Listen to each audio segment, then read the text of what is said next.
সবসময় মানবাধিকারের কথা বললেও পশ্চিমা দেশগুলো ফিলিস্তিনের নিরীহ জনগণের উপর হামলার ক্ষেত্রে দ্বিমুখী অবস্থান নিয়েছে বলে মন্তব্য করেছেন প্রধানমন্ত্রী শেখ হাসিনা।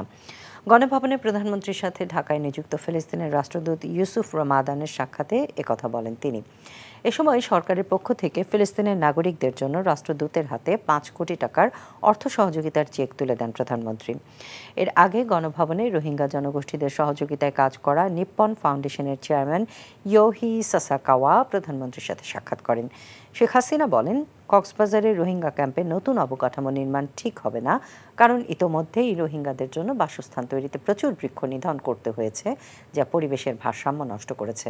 রোহিঙ্গা জনগোষ্ঠীকে আশ্রয় দেয়ায় প্রধানমন্ত্রী প্রশংসা করেন নিপ্পন ফাউন্ডেশনের চেয়ারম্যান।